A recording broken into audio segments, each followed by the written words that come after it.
मैं हूँ मोदी का परिवार वाले टी शर्ट पहने हुए आए हुए हैं। भारतीय जनता पार्टी की सारी योजनाओं से संतुष्ट हैं। और देखिए अगर ये क्या कहते हैं अपना। मैं मनोज नाथ गोस्वामी फ्राम प्रयागराज ब्लॉक कोराम ग्राम देवघर का रहने वाला मूल निवासी हूँ। मैं मोदी के परिवार के साथ संतुष्ट हूँ। मैं मनोज नाथ गोस्वामी डिप्लोमा होल्डर इलेक्ट्रिकल से हूँ और समय ने ऐसा खेल खेला है कि आज हम लोग मोदी जी को धन्यवाद देना चाहते हैं कि बेरोजगार युवा तो घूम ही रहा हूँ। बशर्ते यही है कि आज के इस समय में बेरोजगारी और महंगाई से त्रस्त है आदमी। और मेरा मोदी जी से खास निवेदन यही है कि मोदी जी युवाओं के लिए बेरोजगार मुहैया करवाएं। मैं यहाँ पे रिक्शा चलाकर किसी तरह से अपने जीवन का यापन करता हूँ। मेरे 2 बच्चे हैं, एक बेटी एक बेटा, और मेरे पिताजी भी हैं जो इस समय किसान हैं। किसान पेंशन मिलती है, 5 किलो राशन भी पिताजी को मिलता है, हमको और हमारे मैडम को, हमारे दोनों बच्चों को नहीं मिलता है। मैं सबसे बड़ा निवेदन मोदी जी से हमारा यही है कि मैं डिप्लोमा होल्डर हूँ इलेक्ट्रिकल से, Hanswani institute science of technology from 2019 में मैं पास आउट हूँ। मेरा यही निवेदन है कि अगर मोदी जी युवाओं को रोजगार मुहैया करवाए तो सबसे बेहतर होगा। और मैं मोदी परिवार से हूँ। मैं पूर्ण बीजेपी का समर्थक हूँ और मैं हमेशा, आज जब से बीजेपी पूर्ण बहुमत सरकार में आई है, मैं तब से इनको वोटिंग करता हूँ। और मेरा यही निवेदन है मोदी परिवार से कि अब की बार 400 के पार, हमारा यह नारा है, अब की बार 400 के पार।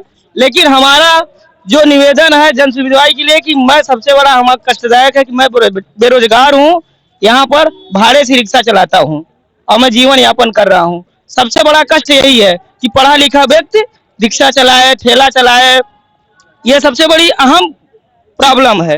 और तो भैया ये हैं गोस्वामी जी, जो कि कहाँ के रहने वाले हैं, कोराम से आए हुए हैं। हालांकि मोदी जी की योजनाओं से संतुष्ट है। इनके पिताजी को 6,000 रुपए किसान सम्मान निधि मिलती है। इनके पिताजी के राशन कार्ड पे जो है उनको वो भी अनाज भी मिलता है, समय से मिलता है। शौचालय वगैरह मिला हुआ है सर, न तो हमको शौचालय मिला है ना आवास मिला है। आवास एक बार लिस्ट आई थी तो हमारे ग्राम सचिव प्रधान, पूर्व प्रधान अब्दुल हमीद, उसके पूर्व प्रधान डॉक्टर रतन सिंह, और इस समय जो हमारे वर्तमान में प्रधान है शिवलाल कनौजिया, आश्वासन तो दिए कि मिल जाएगा, लेकिन अभी तक हमको नहीं मिला है। न तो हमारे किसी परिवार को मिला है आवास और शौचालय।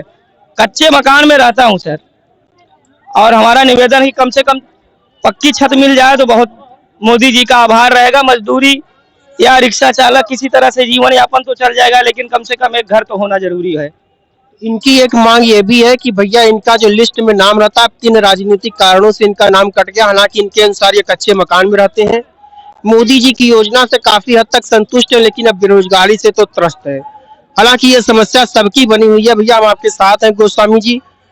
थोड़ी सी बेरोजगारी जरूर है, लेकिन अपने परिवार का किसी तरह से ये रिक्शा चला करके जीवन यापन कर रहे हैं। और इनकी मांग यही है कि थोड़ा सा रोजगार पर सरकार ध्यान दे और इनको जो है आवास योजना का लाभ मिले। कच्चे घर में रहते हैं इनके अनुसार। और कोई बात भैया गोस्वामी जी? और साथ ही साथ यह है कि जैसे मान लीजिए हम लोग रिक्शा चलाते हैं, हम लोगों का एक यूनियन ई रिक्शा चालक है, तो लगभग हमारे 3,000 साथी भी हैं। और हमारे 3,000 साथी और रिक्शा चालक वहाँ पूरा यूनियन से लगा हुआ है, पूर्ण बीजेपी के साथ सब लोगों का यही है। कोई हाई स्कूल पास है, कोई ग्रेजुएशन किया है, कोई 12वीं पास है, मतलब सब इसी तरह से हैं। सब लोग इसी तरह से जीवन यापन कर रहे हैं और काफी लोगों को घर और शौचालय नहीं मिला है। और मोदी जी से निवेदन है कि कम से कम एक यूनियन ई रिक्शा चालक होने के कारण कम से कम हम लोगों को एक चीज और मुहैया करा दिया जाए कि मान लीजिए सड़क पर चल रहे हैं, एक्सीडेंटल भी केस हो सकता है सर। ऐसे में कम से कम एक हम लोगों को क्या नाम से स्वास्थ्य मुहैया कराने के लिए एक बीमा योजना चला दिया जाए कि कम से कम हमारे, मान लीजिए हम तो चले जाएंगे, कम से कम हमारे बाल बच्चे परिवार जो हैं उनको ये चीज मिल जाए कि कम से कम वो अपना जीवन यापन किसी तरह से यापन कर ले, जिससे हमको तो कष्ट हो रहा है लेकिन हमारे बच्चों को कष्ट ना हो। मेरा यही निवेदन है आप लोग। चलिए ठीक है भैया, बहुत बहुत धन्यवाद है गोस्वामी जी। आप रैली में रहिए। और हालांकि मैं आपको बता दूं कि बीमा योजना पहले से ही चल रही है प्रधानमंत्री जी की, और एक पेंशन योजना भी चलती है जो आपके जैसे कामगारों के लिए है। उस पर आप जा करके बैंक में पता कर लीजिएगा और वहां आपसे इस सुविधा का लाभ उठा लीजिएगा। बाकी आपका आयुष्मान कार्ड वगैरह तो बना नहीं होगा। आयुष्मान कार्ड नहीं बना हुआ है सर। मेरा मेरा 5 यूनिट है, लेकिन बच्चों को मिला लिया जाए तो 7 यूनिट हो जाए। और अभी तो और आधार नाम नहीं चढ़ा क्या उसमें? बच्चों का नाम आधार कार्ड में एक बच्चे का नाम चढ़ गया है, दूसरे बच्ची का भी नाम चढ़ गया है, लेकिन अभी क्या नाम से ये चीज नहीं मिला है। भारत आयुष्मान कार्ड यदि मिल जाता तो कम से कम बच्चों के लिए जीवन यापन या हमारे ही लिए कम से कम बेनिफिट होगा। ये तो ये बहुत देखिए जरूरी है। आयुष्मान कार्ड इनको मिलने की उम्मीद है और इसी उम्मीद में ये भी है। फिलहाल इनकी जो बातें हैं, थोड़ा सा रोजगार में सरकार को ध्यान देना चाहिए, विशेष रूप से ऐसे रोजगार में ध्यान देना चाहिए जो प्रशिक्षित है, जो अपने डिप्लोमा इन्होंने कर रखा है इलेक्ट्रिकल में। अगर इनको ऐसी भर्ती निकलती है तो इससे उनमें समायोजित करने का सरकार को कुछ न कुछ ऐसा प्रोग्राम चलाना चाहिए।